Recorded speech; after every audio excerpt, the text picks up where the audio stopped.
Hello! Welcome to Kyle and Cody's Cult Cinema Cast. I'm Kyle. I'm Cody. Well, yeah, I said we were doing a short film this week, reviewing Kung Fury. I think this might be the shortest film we've ever done on the podcast. Oh, it is. Yeah. We've had like an hour about, but yeah. I mean, I guess it depends. I'm talking about movie length, not episode Yeah. length. Oh, no, I no, I think the mean, closest thing we've done to 30 minutes is like 45 minutes on the poly sci-fi for our Star Trek episode. oh, yeah. Yeah, that's. Yeah, and that episode of Star Trek was longer than this movie. So, And by like a good chunk too. yeah, 12 minutes ish. Okay, a little background.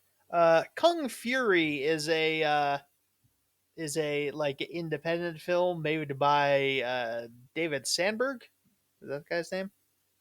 Mhm. I did. I got it right. David Sandberg. Where he was a Swedish filmmaker.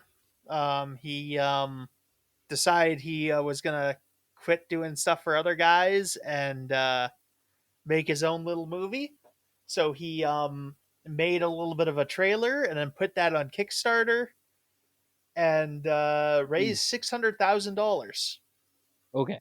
Yeah, I was just trying to figure out where this like falls in underneath like the crowd-funded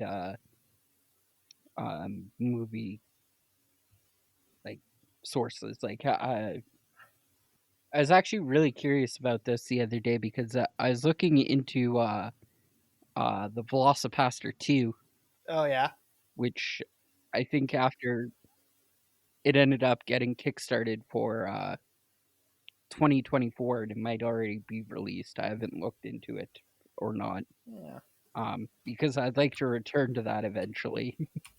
I yeah. just wanted to know how fast it actually ended up like crowdfunding itself at. uh, Because there was two versions he was trying for. He was trying for 1 million, and he was trying for I think two yeah, hundred thousand, and he ended up making 630,000. But I think it ended up running for a lot longer than what it was initially set up for. So in December of 2013, it was launched on Kickstarter, and then by January 25th of 2014 it made its $630 pledge, or $630,000 pledge. So it took a year of crowdfunding, yeah, and I'm assuming it took a little bit less than that because he only was asking for 200,000. So yeah. So he burst his actual goal pretty heavily, but he didn't get the $1 million he would have wanted to make a feature length film.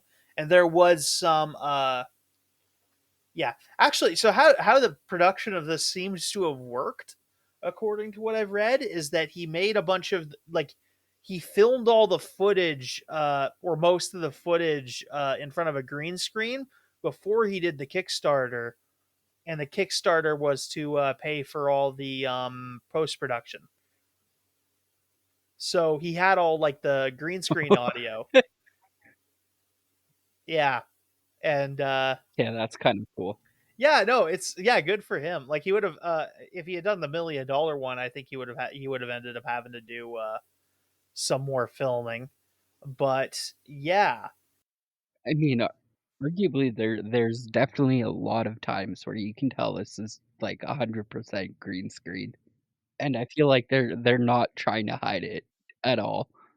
No, there's only a few actors really. I think it's one of the few it's one of the real few examples where like the Google cast list does literally include everybody.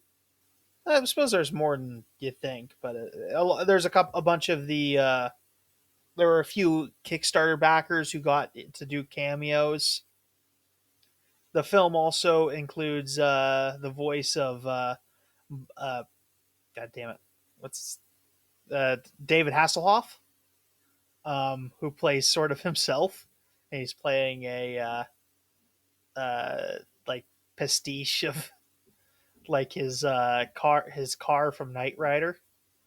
So he and then I guess they did get. It does seem like they got Michael Fassbender in here to play like the ninja guy from the beginning of the movie. No, I think he might be in Like, the second one. no, It no, it was says just he's saying this as look up his yeah. character. In February 2018, Michael Fassbender and Arnold Schwarzenegger were confirmed to along star alongside Hasselhoff in the upcoming film. So that's the sequel, Okay, not the first one. So Hasselhoff makes a return, which is kind of cool. yeah, it does. Yeah, it seems like he's in the. So actually, that's the funny thing. While we're talking about the sequel, there is a sequel to this. It's made. It's just sort of in legal limbo right now. They got to pay a guy who hasn't gotten paid yet. Oh, Yeah. Um, one of the guys who's financing it needs to get paid. And I think it got delayed by COVID a bit yeah. because I think they started they were doing production in 2019. Oh, and that update on Velocipaster 2, by the way, the Kickstarter got 118,000 off a $75,000 goal. So yeah, this is just a parody of like 80s action movies. It's just a it's a fun little action comedy. It's great. It's a really fun watch. I had kind of I had been recommended it when it came out and just never watched it because I'm terrible about watching things I know I'll enjoy. Yeah, once again, for time commitment wise, like 30 minutes, it's visually aesthetic. Oh yeah, no, it looks pretty good for what The, it is. the plot's good, it's visually aesthetic. The writing is kind of over the Yeah, top. It's kind of what you but expect from it. it's yeah. I don't think it. You'd have to work really hard to say this crosses some sort of line that's not intending to. Um, like you could make criticisms of it, but it almost feels like the movie's also making those jokes too. Like some of this is definitely making fun of guys like Seagal and whatnot, and he's done it on like a shoestring budget. I think there's a some really creative things like the Nazis he fights are all like different extras, like the same guys basically. And he who just have to do different poses and did like uh, a, just a lot of work. All the cops in the cop scene are the same guy where they're in the police Hmm. station. Yeah, they're all just because he's like, oh, geez, I can only afford one cop uniform. I guess you're all the cops, buddy, who's playing the cop. Yeah, it's nice to see this little sort of project sort of take off good. It's always a difficult thing making movies. It seems like making movies on Kickstarter because like movies are just like a hideously expensive medium and one that you need like both like are both expensive and require a good number of people to pull off at the best of times. Yeah, like every time you don't have somebody at your movie set, it's like a big liability. Whereas I think there's stuff that are sort of expensive like that. Like video game, like an indie video game could also get sort of expensive, but like a lot of that stuff can just be done in house, and that's just just movies are like uniquely difficult to like make work. Um, and like kudos to you if you can talk people into handing you millions of dollars to make movies. Um, because it's I think cheap movies are like a lot of money. I think I think I was talking to my friend a couple weeks ago about this. Is like I feel like we have not, as like a society, in the last like 20 years, made like a damn good television series, like low budget to like high budget, high fantasy setting. Yeah. Like maybe the Yeah. closest thing we've done recently is like Wheel of Time, but Yeah. I'm talking like Xena Warrior Princess level of like Yeah.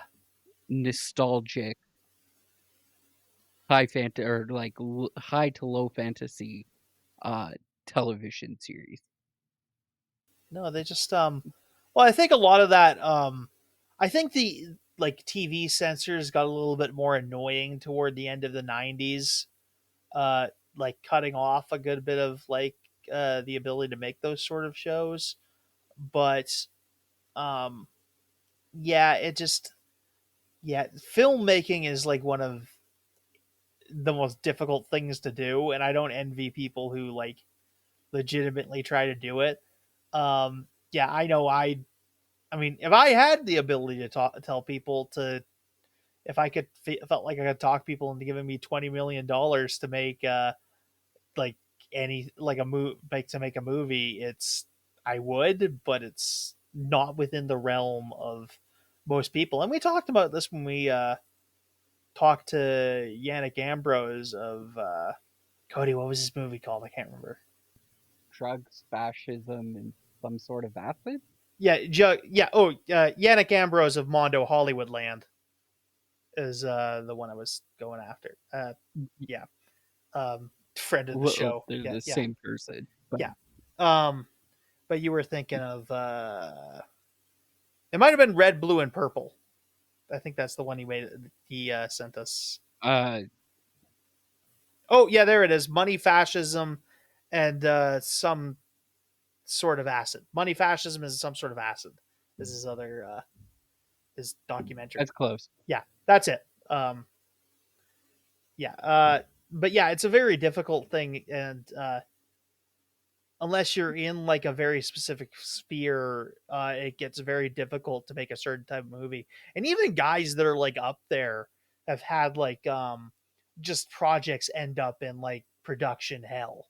I often could think Mhm. about Guillermo del Toro's he wanted to make it at the Mountain of Madness, and that just got like stonewalled at the production level.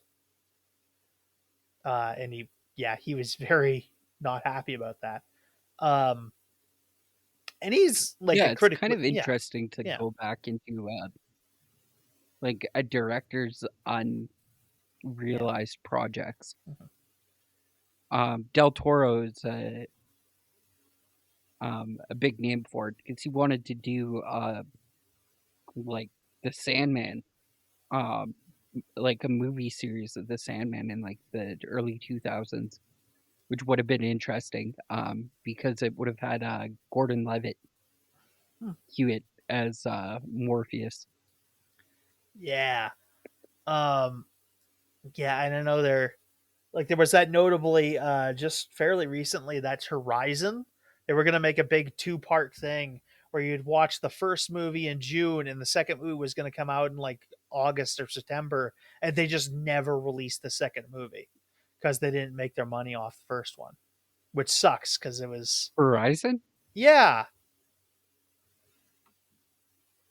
yeah. Like yeah, it didn't seem to it ever came out in theaters. I don't think the second half of it, unless it yeah, yeah. No, it's still fucking yeah. No, it's still not fucking out. It's still it got it's made. It got screened at it says the Santa Barbara International Film Festival. It got screened in 2025, so it's out. They're just fucking dragging their feet. Yeah, just because of financial underperformance. Um, but yeah, I don't know. It just sucks.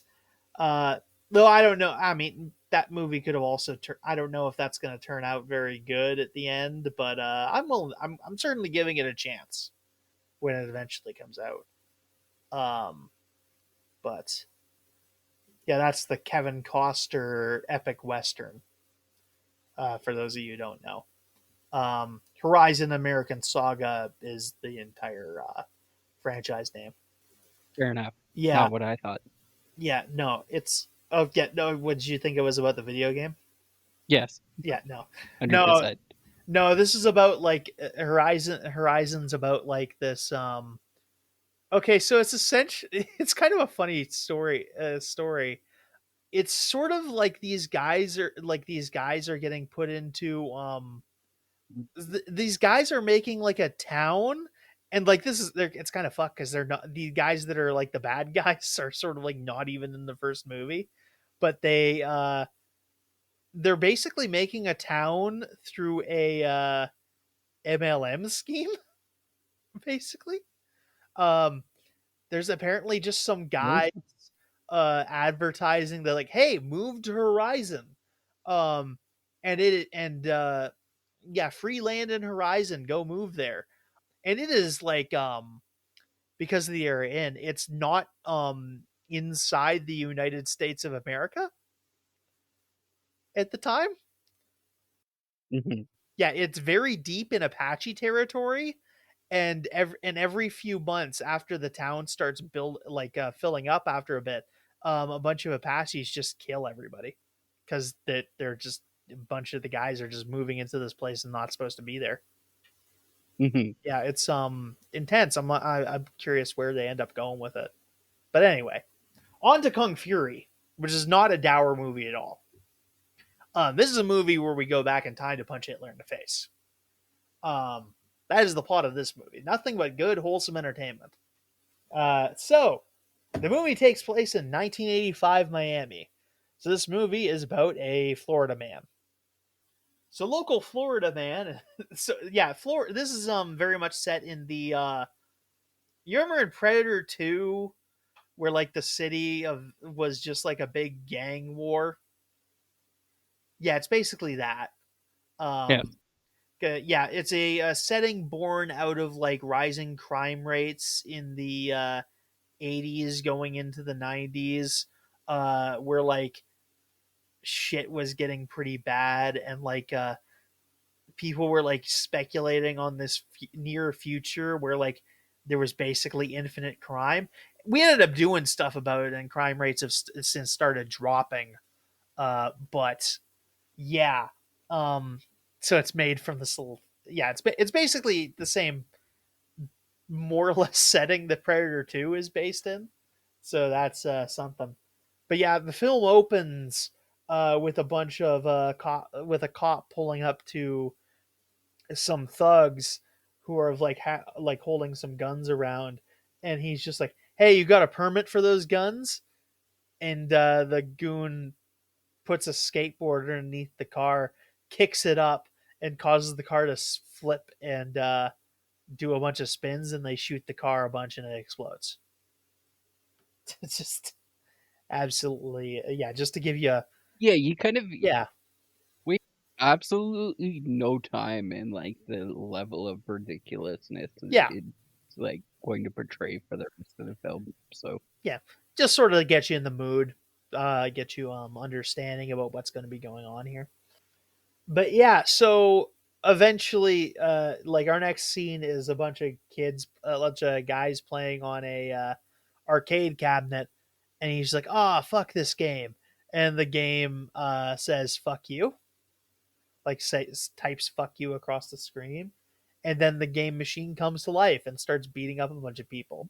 And who do you call when an arcade machine is becoming evil and is going to kill a bunch of people in the city? You call Kung Fury, who is in this world the chosen one and the greatest cop in the world. But yeah, he's with a girl. He gets the phone call. He said, and she's like, "Oh, what are you gonna do about this?" And he's like, "My job," because he's just like a terrible. Some of his one liners are hit and miss, purposely so. But like he's a few good ones. Like this is one of the better ones. and then you'll have some later that are like purposely bad. Um, so Kung Fury, which is his name, that's the guy's name, Kung Fury from the movie Kung Fury. I'm certain that's correct. It's one of those facts where like you think it's wrong. It sounds wrong when you say it, but it's really true. Um, so Kung Fury ends up fighting the arcade machine through the street, uh, into the hell onto a crane, from a helicopter.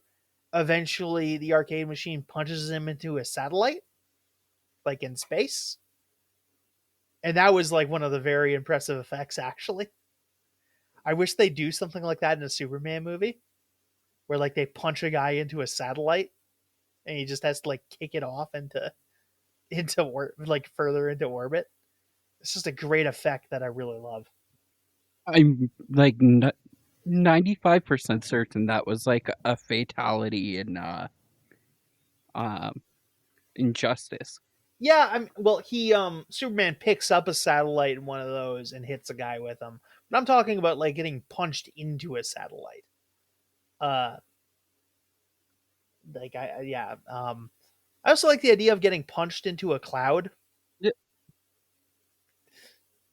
I mean, I'm not here to argue semantics of this movie Yeah. because at this point in time, it's ridiculous enough to pass. But like, isn't it like well known that as soon as you go into is like space, you expand and then explode?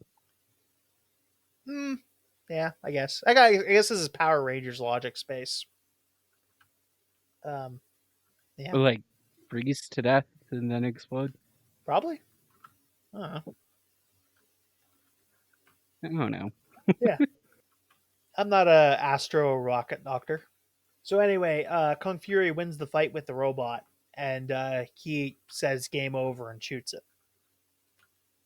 The next scene, he gets talked to is we get a little bit of a flashback about when he was just dressed in a regular cop uniform, and his partner Dragon is the guy's name. I'm certain.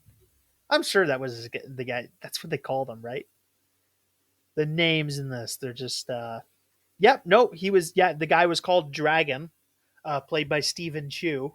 He's just like they end up fighting a guy, a red ninja, in the street, and Kung Fury says to Dragon in the flashback that like, "Oh, you're like a father to me," and then Dragon gets chopped in half, and then this is where Kung Fury almost gets killed by the red ninja, and it's revealed that he is the chosen one through a vision, and that yeah he's the chosen one, and then he needs to fight people.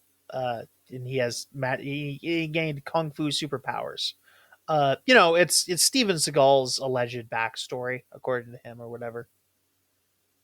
Yeah, I think also Andrew Tate's. Basically, every sex offender who's a kung fu expert. No. Sorry, not kung fu. Kung fu is a real martial art. These people make up martial arts. No. No, Kung Fury gets his powers after he's struck by lightning and then bitten by a cobra Oh yeah. at the same Also, time. yes. Yeah, that no, that's why that's when he gets the vision, actually. I forgot about that part. Yeah, he gets struck by lightning and bit by a cobra. And that gives and get that he goes into a vision, and it's revealed to him that he's the chosen one. Um Which arguably, like this backstory makes yeah. sense, but also like he's dead, and like everything that happens after he gets struck by lightning and bitten by a cobra is just his like dying brain shutting down Yeah. makes a lot of Yeah, you can do sense. that to every movie though. Yeah. Like this is Yeah. all a fever dream of Yeah. him dying. Yeah, add it to the list. Yeah, it's yeah, and then he goes on to just be the best cop. He takes a strip of the Red Ninja's like outfit from after he defeats him and has him explode, and uses that as a headband. Um, And then we get our scene in a oh yeah, when he one more thing about the Red Ninja fight. He gives a really good knock knock joke that I like, where he's just like knock knock, who's there? Knuckles, which I love. I yeah, I'm deeply appreciative of it. But after this, he goes to the cop station, and we get the standard stuff where he caused too much collateral damage, um, and he yeah, he needs to start following the rules apparently, even though he's the best cop. Uh, yeah, I think he makes a really good point though. He does the Superman thing before Superman, where he goes, well, like, who yeah, else was going to yeah. deal with That's an fair. Yeah, arcade no, machine? yeah. He's very much like, yeah, I'm yeah, yeah. This is the thing about like It's like, superhero universes is like eventually maybe some of the cops get like abilities to take on supervillains, but yeah, most of the time this is just like yeah, the superheroes are the only ones who can take on the supervillains, and like the cops just don't have the ability to deal with that. Yeah, yeah, we're not going to get all American or yeah, Civil War on this yeah, podcast again because I think we've had this yeah, conversation at least like 3 other times of the yeah, stupidity of yeah. We'll do Civil War. the poly sci-fi episode eventually.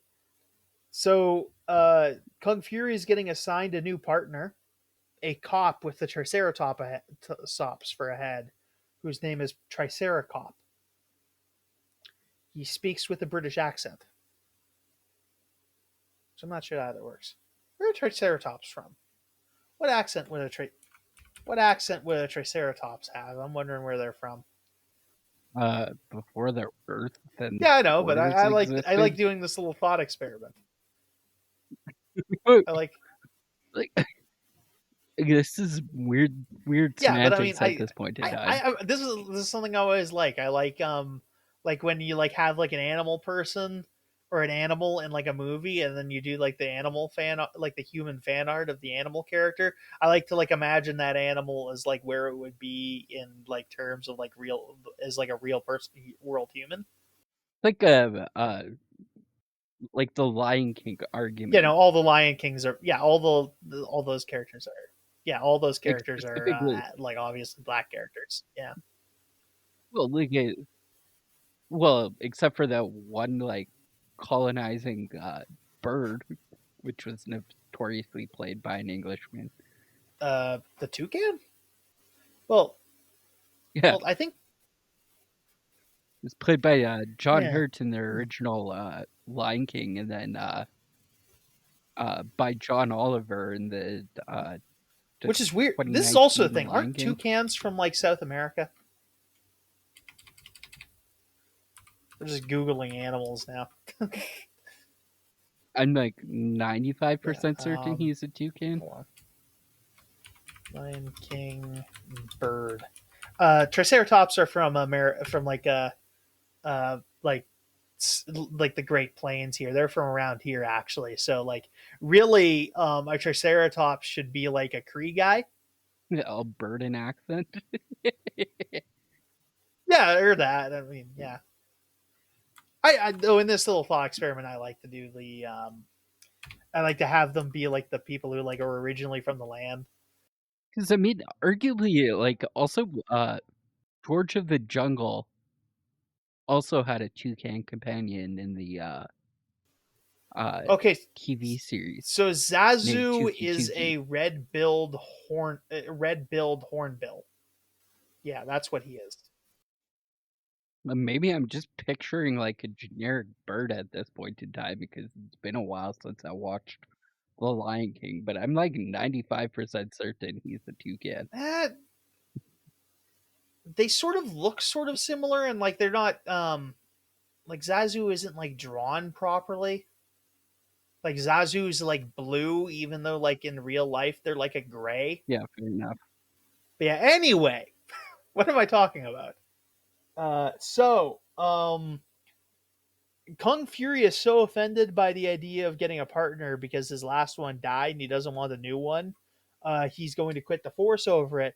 But unfortunately, but like as he's quitting the Force, on the other side of town, Hitler has robbed a guy and calls up the police department and shoots a gun into like the comically large 80s brick phone and shoots people through the gun in the police station, killing a bunch of cops. So Kung Fury just gets on it, so he doesn't leave the Force. Which I guess Hitler has like the technology used by Ray Palmer, the Atom, which I knew. Yeah, Ray Palmer. Yeah, he's if any of the mainline Justice Leaguers are going to end up being a Nazi, it's going to be Ray Palmer. That's probably not true, but I just wanted to make the joke. No one understands this joke. So yeah, yeah. That by the way, Hitler's a thing in this movie. Yeah, he's just the bad guy, just randomly. I don't know. We just want to punch a bad guy. And who am I to say we can't touch Hitler? Uh, yeah, but Hitler can go backwards in time and also forwards in time.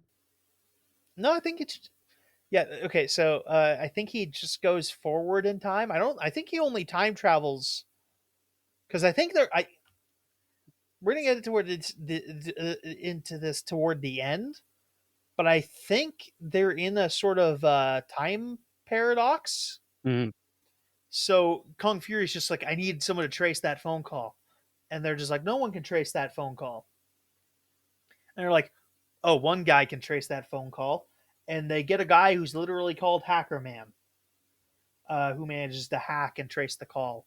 And hacking in this movie allows you to just alter reality. And he hacks the phone and finds out that the phone call came from Hitler, even though that Hitler stole the phone.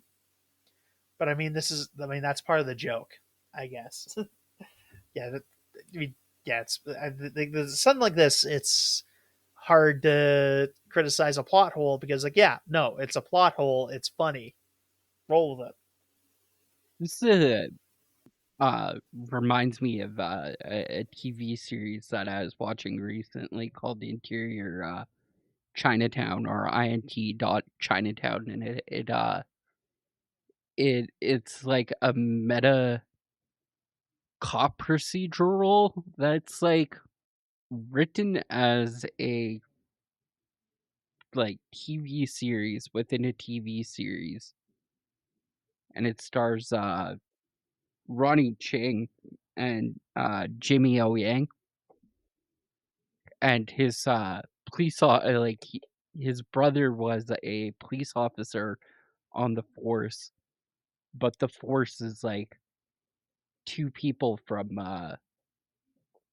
like an actual TV series, and they're like background characters essentially, or extras, and then the extras start solving the crime, which like interferes with the TV series, and like it becomes its own like thing. So it's really interesting to see how the series plays out when it absolutely doesn't exist, um, and also kind of exists at the same time. And it's named after INT because INT is what you use in screenwriting to tell like a spot. So it stands for interior. So inside Chinatown essentially is it's like stage directions essentially for the screenplays. Sounds complicated. Could be good though. It is, but it also stars like the whole plot line of the series is that this guy Stephen Yang's or Jimmy O Yang's character, his brother was this kung fu cop in like a 1980s TV series, and it's like borderline racist, or it's like Chinese people in like the early 1980s like TV series where they're like definitely plays a lot on like the Green Hornet stereotype where this guy's really good at kung fu and is used as like a prop for the white American actor that comes in and saves the day. Like Bruce Lee's character Kato in the Green Hornet constantly saving. I don't even know who the actor is because it was Bruce Lee, and he clearly just stole the spotlight from whoever he is playing alongside. But Yeah, which changed because um, it was a little bit more one sided in the less one sided in the original. I think like Seth Rogen's the Green Hornet really leaned into it more than maybe it was originally intended. But once again, like Bruce Lee quit. Van Williams Uh, was um, the Green Hornet in yeah, that one. not a clue. Uh, like Bruce Lee quit Hollywood and then moved back to I can't remember where he's from. I think it might be Taiwan. But he moved back and like they're like the green the Green Hornet? What is that? You mean the Kato show? That's how No, yeah, I think it looks like that was his big thing for Van Hong Kong. William. I think he was in a detective show called Bourbon Street Beat. He's yeah, one of his. It's I think this is somebody's grandma's favorite actor because like the second, yeah, no, this guy is like in his prime, is like very handsome looking. Yeah, this guy might be Oh one of like yeah. the first like hot actors. Really, he might be just one of them because I think before the '60s, a bunch of actors were just like a bunch of pudgy guys. Uh, anyway, we're getting on a lot of tangents, mostly because the movie's not very long. Better add that runtime somehow. Yeah. Oh, at some point in the movie, there was a term where there was a guy appearing in a Terminator bubble. It's not explained. And it also looks differently when it is explained. So I don't know. Anyway, so Hitler is described as the greatest criminal, like the greatest criminal of all time. Which yeah, okay, fair enough. I've been reading. I've been following along with Time Goes Histories, doing a month by month breakdown of the rise of Hitler from 1930, from like January of 1930.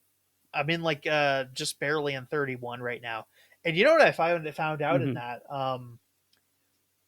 in the like pre in like 1930, Hitler's technically a stateless individual because he's renounced his Austrian citizenship, and he's not allowed to become a German citizen because he's like a he committed treason basically during the Berhall Putsch. So that's why he's not like initially like the leader, like the official leader of the Nazis in like the Reichstag. Yeah, see, at least Germany has the decency to like strip people who are committed of like doing treason Oh, against their well, they never actually stripped him of. Oh, sorry, he didn't actually get stripped of anything. He just he renounced his Austrian citizenship, and he's like not allowed to get German citizenship because he's a criminal. Although they didn't really, he is allowed to like they don't deport him. Like he's not a German citizen, but he's not getting deported, which is maybe yeah maybe like there's something that easily could have the like the thing you find when like research when like listening to research about fascists and whatnot is they just get the ones that get bad because obviously there's guys that like obviously some guys get thrown the book at them. There's just so many of these stories where like they're just given every break you can possibly imagine. Another podcast I'm listening to called Weird Little Guys, they had like a guy on there who was like an international arms smuggler, and they only charge him for like two crimes in the entire thing for some reason, even though he's like traveling around with a fake passport and like breaking like a UN's arms embargo. Just absolutely nuts. Anyway, they could deal with Hitler in the modern day, I guess, but instead they've decided that Hackerman is going to hack Kung Fury back in time to the 40s in order to stop him there. Which okay, that's how they want to do it. They do some hacking, so they do some hacking.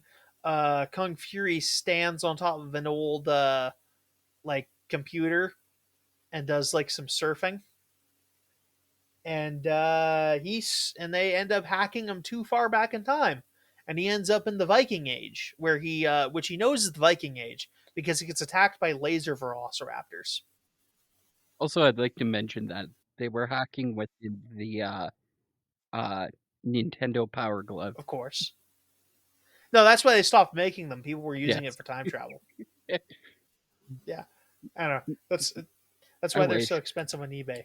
Uh, Hold on, how much is a Power Glove on eBay? Oh, probably eBay. gross amounts of money. Okay, it's like it's not too bad. It's a few $100. Yeah. And I'm assuming you're getting it in pretty shitty condition, because considering it's Shitty condition is like in the $100 range. If you get it in like the box, it's like if you get it in like the box, yeah, it can go up to like 1,000. yeah, because these things were around in like the 80s, 1989 and that's about it. is what I'm seeing for the date. Anyway, Yeah, so yeah, yeah, the Viking Age is just a load of nonsense. Anyway, they fight some. He gets saved from the laser raptors from by Bariana, who is a lady riding a wolf and using a mini laser very minigun, honest. a Gatling laser, if you will. So, Barbariana agrees to take him to a lady called Katana. Again, this is all very nonsense. She gets sent to. She takes him to Katana, who is going to help him find a guy who can do time travel, and then they ride on a T Rex, and they go to meet Thor, who sends him back forward in time so that he can go fight Hitler. He leaves the two Viking ladies his number and a car phone so that they can call him because they don't have phones because it's the Viking Age, even though they have machine guns. Oh, Thor is played by like this bodybuilder and is also a giant. It's pretty cool, actually. Played by Andreas Codling, who's yeah, he does a great job. He's very he does some good flexing. Anyway, so they get sent. He gets sent to Berlin, I guess, to go see a Nazi rally and go beat up Hitler. Hitler's doing kung fu moves, and he's been sold the entire movie as some sort of kung fu master. But it's been no. But we start to go realize through this scene that he really doesn't know any kung fu, which makes sense because Hitler didn't know kung fu. I think there were like some Italian fascists that knew karate. Yeah, there were some Italian proto fascists that like took over a city in the Balkans that was part of Italian territory briefly. Yeah, look it up. Anyway, moving on. We get our he gets our we get our first scene in Germany with a bunch of Nazis with bad mustaches arguing about who has a worse mustache. And Kung Fury picks up a tank and squishes them with it. And then he goes to the Nazi rally, beats up a bunch of Nazis. It's a really cool, lengthy fight scene. Eventually, Hitler's podium releases a machine gun and shoots a bunch of the Nazis, and also Kung Fury. And he is dead. He dies.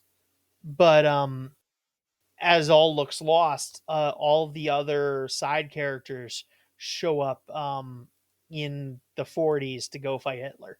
through a combination of Thor and Hackerman time traveling them. So we get the Barbarian Ladies, Thor, Triceracop, Hackerman. I don't know if there's any other guys. I think it's just them. So they fight a bunch of the other Nazi goons. Barbariana's T Rex fights a Golden Eagle mech. Eventually, the team starts winning, and we get a scene where Kung Fury is in heaven, which is apparently an '80s action cartoon, which makes perfect sense. I mean, that's just what looks like. It says so in the Bible. I'm gonna say Matthew 25:4. The wise virgins in the parable of the 10 virgins took oil in their vessel with their lamps. I don't know what that means. It's only one line. Yeah, no, it's not. It's not a significant line at all. But the oil is like eight. uh, Yeah. Oil in lamps No, symbolizes the presence and influence of the Holy I can Ghost in a bullshit this. personal relationship with See, the Christ. oil is like oil in like painting, and the lamp is the light that shines through the art. Say like the film reel in order to project the film of the cartoon onto a larger screen. And back in the day, they didn't have computers, so they just had to like paint over top of the film directly, and that's how they got special effects. So that's that's why it's referring to how heaven is a cartoon. So there we go. Sure. See, this religion stuff isn't hard. You just need to you just need to think it over. So he's just like, uh, okay, you're in heaven. He's met with like a cobra, who's just like, I'm your spirit animal. You're in heaven, and he's like, I don't understand. You need to send me back, man. And he's like, I can't do that. Okay, you're under arrest for obstructing a police officer. Yeah, that's a good one. I like that. That's a good bit. I like that. That makes sense. Yeah. So eventually it seems like that works, but it turns out Hacker Man just hacked the bullets out of his body. Because hacking does everything. So yeah, they end up finishing the fight, and uh, Thor is going to smush Hitler with his hammer, but his eagle mech flies above him and protects him, and he just disappears, and his body's gone. And everyone thinks he's dead, but he's clearly not. By the way, I got to point out, I love that Thor is fighting the Nazis, because some of the Nazis were like into that Nordic, were like into Nordicism or Odinism, whatever you call it. So like there's some of that. That's really good. That's good. That's like just him personally showing up and punching them in the face, because they're some of them are Thor fans. I think there's uh like a whole level of like occultism like that can be traced back to the Nazis. Yeah, it's in there. And also a lot of it's apparently just like Nazi propaganda. So Yeah, yeah. So they go back to the main world. Kung Fury's just like, well, I guess I got a lot of paperwork to do, and I'm like, you know what? I imagine so. So yeah, they go back to the future, and we get a 2 days earlier where we get a flashback to Kung Fury driving his red like kit car to the arcade fight, which is where we get our Hasselhoff cameo, because the car has the Hoff 9000. And Kung Fury fights the robot like he did the first time, the arcade cabinet like he did the first time, and he notices that on the arcade cabinet is a swastika, and he's just like, I've seen that somewhere before. And yeah, it turns out that Hitler was behind the arcade cabinet, so Hitler went forward in time to avoid being squished by Thor in the past, because this attack because he will go on to rob that guy and shoot up that police station, which will motivate Kung Fury to go back into the past to punch Hitler. And there we have our paradox. So yeah, yay! And that's how we get into Kung Fury 2. There we go. That's the end of the movie. Guess I really didn't ultimately think of the whole Well, it kind of makes sense if you think about it. scenario as a whole. I think I needed this. Like, I think between doing like stuff like with poly sci-fi, like Yeah. just like watching the US kind of like burn itself to the ground as we speak is I needed something just to like not be in the present, and a movie about time traveling back in time to punch Hitler in the face is kind of just generally what you need, especially considering like there's other fascists you currently want to punch in the face, but you can't because of legal problematics. Once again, I think ultimately, like if you're taking out the premise, uh, the writing's kind of really horrible. Um, it Yeah. had its moments where the writing was really subpar, but also it's meant to be subpar. And I can't even remember like the one great line that I really liked. It was the spine joke. Oh, I know the one you mean. Oh, that was a good one. I don't even remember it. That was probably one of his best one-liners. Dude, yeah, no, it's great. Yeah, I really liked it. Yeah, again, this movie was recommended to me when it came out, and I just never bothered to watch it for whatever reason. I was like, oh yeah, I should watch that Kung Fury. We weren't even No, podcasting we didn't know each other in back 2015. in 2015, I so was still in I said university. we weren't even Yeah, podcasting back in 2015, so it wasn't even yeah, really on my that was radar or way anything. before we knew each other. Yeah, okay. Yeah, It's a while ago. yeah, no, that was Also, I'm like really, really big fans of like Community also did a really good job of doing this, but like doing stuff outside of their yeah, medium, and with the like 80s cartoon flashback scene in this series, like I think that's where I kind of went, okay, this is a fairly decent movie, because a lot of it was just like people fighting in front of green screens. So yeah.